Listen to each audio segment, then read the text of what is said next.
बागवान भाइयों, आज हम हैंड पॉलिनेशन और पॉलन डिस्पेंसर के through pollen half balloon stage वाला फूल है पॉलिनाइजर वैरायटी का, ये कलेक्ट करना है।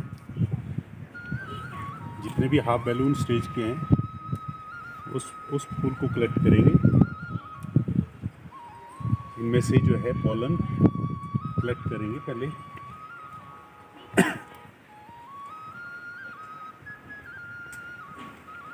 बदलते परिवेश में पॉलिनाइजिंग वैरायटी पहले फूल रही है और मेन वैरायटियाँ फूल ही नहीं रही है। इसके लिए हमारे को पॉलन एकत्रित करके रखने हैं ताकि हम उनको फ्रिज में स्टोर करें और जब मेन वैरायटियाँ फूल जाएं उस टाइम हम हैंड पॉलिनेशन या पॉलन डिस्पेंसर के थ्रू पॉलिनेशन कर पाएँ। चाइना कंट्री में totally hand pollination pollen dispenser technique से पॉलिनेशन होती है और इसलिए वहाँ की एश्योर प्रोडक्शन है। क्लाइमेट चेंज में हमारे को एश्योर्ड प्रोडक्शन के लिए हैंड पॉलिनेशन और पॉलन डिस्पेंसर टेक्निक पे जाना हो। और मान के चलते जहाँ आप बैठे हैं आपका बगीचा है, जहाँ 100 पौधे आपके लगे हुए हैं, इसमें 3 टाइप की पॉलिनाइजिंग वैरायटी होनी चाहिए।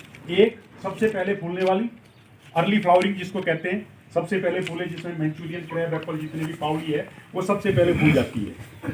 तो आपके बगीचे में अगर वो फूली होगी तो आपके अगर मेन वैरायटी का 5% भी फूल खिला होगा तो वो जो है उसके साथ सिंक्रोनाइज करेगी, पॉलिनेशन हो सकता है। उसके बाद है middle flowering variety, golden red golden जो आपके ट्रेडिशनल वैरायटी है वो उसके साथ मेन वैरायटी के साथ चलते हैं, तो वो अगर फूल जाते हैं, मेन वैरायटी फूलती है तो सिंक्रोनाइजेशन हो जाती है। थर्ड है लेट वैरायटी, जिस तरह ग्रैनी स्मिथ है, गालाज हैं, वो काफ़ी लेट तक रहते हैं, लेट तक फूलते रहते हैं। तो वो अगर ये तीनों वैरायटी आपके 30% और से 33% के अनुपात में आपके बगीचे में होंगे तो वहाँ पॉलिनेशन होके रहेगा और सेटिंग होके रहेगी। लेकिन अब जो ये तीनों वैरायटी हैं और मेन वैरायटी भी है, पॉलिनेशन करने वाला कौन है? पॉलिनेशन करने वाला कौन है? अभी तक आपके पास कौन पॉलिनेशन करता है? मक्खियाँ, मधुमक्खियाँ या दूसरी डॉर्सेट। और मधुमक्खी का जो मुंह है, जो छत्ते का मुंह है, वहाँ जहाँ से सूर्य की किरण पहली पड़ती है वहाँ उसकी तरफ रखना है, ठीक है। और उसके साथ साथ मधुमक्खी जब रख रहे होंगे तो एक कौली कटोरे में आपको जो है पानी रखना है ताकि उनको अगर प्यास लगे तो पानी के लिए वो भटके नहीं। और उस कटोरे में आपने लकड़ी डाल देनी, क्योंकि डायरेक्ट पानी नहीं पी सकती, और लकड़ी के ऊपर बैठेगी तभी आप वो पानी पी सकती है। और साथ में अगर शुगर सॉल्यूशन बना के आपको घोल बना के रख लेते हैं तो जब जिस टाइम उनको खाना नहीं मिलता तो उस शुगर सॉल्यूशन को वो लेके खाना खा लेती है, ताकि वो उनकी जो प्रोसेस की आपके फूल जो तीनों वैरायटी के फूल है, रॉयल है और मधुमक्खी का कार्य शुरू कर दिया। लेकिन विदेशों में ये टेक्निक से भी आगे टेक्निक हो गई है। उसमें उस टेक्निक में क्या हो गया? उस टेक्निक में आपका है पॉलन कलेक्शन, कि भाई आप मान के ये चलते कि आपके पॉलिनाइजिंग वैरायटी फूल गई, मेन वैरायटी अभी बिल्कुल भी नहीं फूल रही है, तो उस केस में क्या करेंगे? वो जो पॉलन थे आपके सारे वेस्ट हो जाएंगे। उस केस में क्या करेंगे? आप इस ऐसे फ्लावर को कलेक्ट करेंगे। आप जाएंगे, कैंची लेंगे, ये फूल काटने की, अंगूर काटने की कैंची है और थिनिंग करने के लिए भी है, इससे आप फूल काटेंगे और ये जो हाफ ब्लेडर है वो वाला फूल आपने सिलेक्ट करना है। फूला हुआ, जिस तरह से आप देख रहे हैं ये फूला हुआ अगर फूल होगा उसमें पॉलन जो है डेहिसेट हो सकता है, वो गिर गया या मक्खियों ने कलेक्ट करके ले लिया। ऐसा आपने पॉलन लेने हैं, ये फूल लेने हैं। ये आप फूल लेंगे, फूल लेने के बाद आपके पास एक छोटी सी जाली होनी चाहिए। जाली है जो आपके खिड़की दरवाजे में लगती है, इतनी सी जाली लगती है। और अगली बारी के लिए आप हमारे प्लांट हेल्थ क्लिनिक रोडू में आएंगे तो वहाँ आपको डेमोस्ट्रेट मिलेंगे। डब्बी ऊपर से नीचे डब्बा बनाया होगा ताकि पॉलन उसी डब्बे में जाएंगे और डब्बे से ट्रे बनी होगी, ट्रे से बाहर निकलेंगे। तो इसको इस तरह से पकड़ना है और इसके अंदर जो ये एंथर होते हैं, एंथर ये वाले, ये आपने इसके ऊपर इस तरह से रब करने हैं।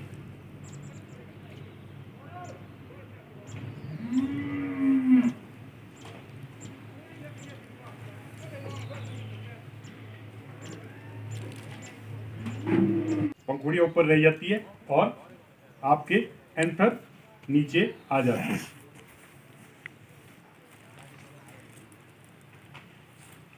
आप देखेंगे इस तरह से आपके पॉलन कलेक्ट हो गए, एंथर कलेक्ट हो गए। एंथर पॉलन इसके अंदर है, पॉलन इसके अंदर होते हैं। अगर आप बात देख रहे हैं तो ये फर्स्ट स्लाइड में फूल इकट्ठे कर रहे हैं, सेकंड स्लाइड में आपके फूल आ गए और थर्ड स्लाइड में उसमें रब करने के बाद जो है ये पॉलन इस तरह से रह गए। और ऐसे ही पॉलन ये जो है आपको 18 से 24 डिग्री के बीच में ड्राई करने हैं, सुखाने हैं। अगर आप अंदर रख रहे हैं तो इसके लिए प्योर एक पेटी बनती है, ये नीचे रहेगा, ऊपर से बल्ब लगता है, 100 वाट का बल्ब लगेगा। तो 100 वाट के बल्ब में जब ये ड्राई हो जाएंगे, सूख जाएंगे, लग जाता है पता नहीं। अभी तो ये अगर गीले जैसे हैं, ऐसे गीले, इससे पॉलन नहीं निकलेगा। फिर ये जब ड्राई हो जाएंगे, यूं निकालेंगे तो आपका पॉलन निकल जाएगा। पॉलन किस तरह से निकलेगा ये आप देखेंगे। ये पॉलन इकट्ठे किया हुआ है,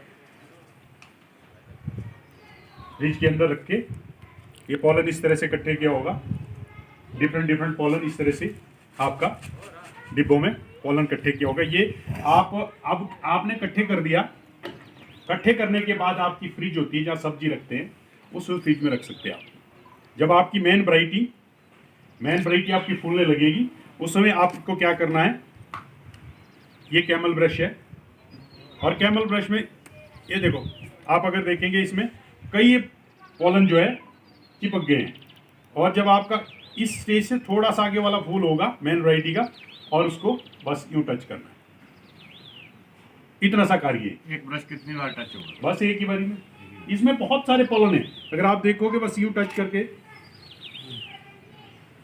कई पॉलन टच हो जाते हैं। इसमें तो आपके 2-4 पॉलन टच हो गए तो आपका सेटिंग होगी। तो इस तरह से आपको जो है पॉलिनेशन, हैंड पॉलिनेशन कहते हैं। और चाइना पहली कंट्री है वर्ल्ड की जहाँ पे टोटली हैंड पॉलिनेशन, वहाँ पॉलिनेशन के टाइम में बच्चों की छुट्टियाँ दी जाती हैं और बच्चे को सारा कार्य दिया जाता है और बच्चे हैंड पॉलिनेशन करते हैं। लेकिन चाइना में हमारी तरह दरख्त के पेड़ नहीं है, बड़े बड़े पेड़ नहीं है। वहाँ M9 की खेती होती है, छोटे पेड़ है, आराम से जो है वहाँ पॉलिनेशन हो जाता है। हमारे पास भी अभी अगर हम समर कोर्ट में खड़े हैं तो जो हमारा रॉयल का पेड़ भी होगा, नीचे वाला पोर्शन तो आप पॉलिनाइज कर सकते हैं, जहाँ जहाँ आप चल सकते हैं। अगर घर में 4 सदस्य हैं, दिन में अगर 15 पेटी भी लगाता है एक या चारों ही, तो 5-6 दिन भी करेंगे, 100 पेटी तो लगा लेंगे। 100 पेटी तो 100% पॉलिनेशन है। ठीक है जी, तो करेंगे इस तरह से, कर सकते हैं जी। अगर नहीं करेंगे, नहीं करना होगा तो एक टेक्निक और है सुस्त आदमियों के लिए। सुस्त आदमियों के लिए ये यहाँ आप देख रहे हैं, ये पॉलन डिस्पेंसर होता है। पॉलन डिस्पेंसर में आपको बस इस यहाँ जैसे पॉलन डालने हैं, ऐसे ये मधुमक्खी के जहाँ से मुंह होता है वहाँ उसके बाद ये छोटा सा डब्बा है, ये डब्बा वहाँ रख देना और यहाँ से आपने पॉलन डालना। और इस पॉलन डालने का ये है कि जब मौसम खराब है नहीं डालना, क्योंकि पॉलिनेशन हमेशा 18 से 22 डिग्री के बीच में हेल्दी होती है। 18 डिग्री से ऊपर होना चाहिए टेम्परेचर। जैसे आज भी थोड़ा सा धूप है तो पॉलिनेशन इफेक्टिव नहीं होती। तो इसलिए आपने जब ड्राई पीरियड होगा, ड्राई हो, सुबह 9 बजे जो है यहाँ पे पॉलन रखते हैं। आपको लगता है कि भाई बरसात होगी तो पॉलन वापस ले लेंगे, वापस इस डब्बी में रख देंगे। फिर जब खुल गया तो वो 100% पॉलिनेशन है। ये पॉलन डिस्पेंसर छोटा सा 20 रुपए का वो बनता है, लकड़ी का ही, कुछ नहीं है। यहाँ पे ये वाला पोर्शन थोड़ा ऊंचा रखना है, पीछे बाकी ये खाली रखना है। वहाँ से मक्खी निकली और मक्खी डायरेक्ट, अगर ये वाली पोर्शन नहीं होता तो ये डायरेक्ट भाग जानी थी, बैठनी थी, अंदर से आई और सीधा भाग जानी थी। तो यहाँ क्या करती है कि भाई यहाँ पे उसको बैठना ही पड़ता है। जब बैठेगी तो वो क्या करके ले जाती है, ये देखो, इसके इसमें इस तरह से पॉलन चले जाते हैं, नीचे सारी बॉडी में पॉलन लग जाते हैं। और जब पॉलन लगते हैं तो इनकी स्मेलिंग सेंस होती है कि पॉलन लेके चलेगी, सीधा ही जो है नेक्टर के लिए चले जाएगी।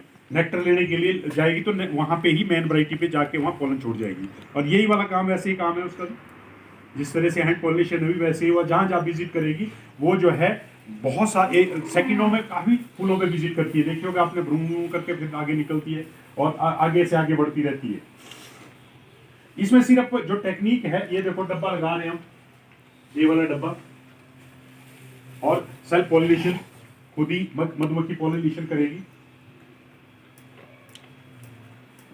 ये वाला चीज होता है स्टिग्मा, इसके ऊपर पॉलन गिरना चाहिए।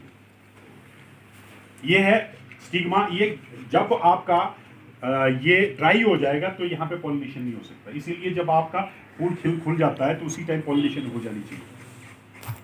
ये वाला पोर्शन जो है थोड़ा सा मॉइस्ट होना चाहिए। जब मॉइस्चर होगा तो ये पॉलन जब इसके ऊपर गिरेगा तो ये आपके पॉलिनेशन शुरू हो जाएगी, ओवरी फूलनी शुरू हो जाएगी। फ्रूट सेटिंग आपको दिखता है, फूलने लग जाती है कि सेटिंग हो गई। और अगर आपने हैंड पॉलिनेशन की होगी तो काफ़ी पॉलन गिरे होंगे, तो आपकी हेल्दी पॉलिनेशन होती है। मधुमक्खी कई बार जो है अगर पॉलन लेती है तो आधे से छूट भी जाते हैं। तो ये वाली हैंड पॉलिनेशन बहुत ही इफेक्टिव है। और मैं अभी पिछले साल भी एक पौधा, अगर जब आप मेरे ऑफिस विजिट करोगे तो आजकल फुल फुला हुआ है, एक ही पौधा है, इतना सा पौधा है, और वहाँ पे सुपर चीप का है, उसमें मेन वैरायटी है, बाकी है ही नहीं है। तो कल जो है पॉलन कलेक्ट कर दिए हैं और अभी सुखाने को डाले हुए हैं, और शाम को उसको पाउडर बनेगा, कल 9 बजे जो है पॉलिनेशन कर देंगे। तो आप देखेंगे पिछले साल भी उस पौधे में 112 दाने लगा दिए थे। 100% रिजल्ट है उसके, वहाँ ना मधुमक्खी है ना कोई चीज़ है। तो उसके बाद जब इतने दाने लगे तो उसको थिनिंग करने के लिए हम एक कैंची ली और उसमें 11-12 दाने रखे थे, और 11-12 दाने लास्ट तक करें। तो ये यहाँ पे अभी डॉक्टर साहब न्यूट्रिशन जब समझाएंगे तो इसकी उम्र बनाने के लिए जो है आपको बोरोन इम्पोर्टेंट है। बोरोन पिक बर्ड पे बोलते हैं कि भाई डोडीन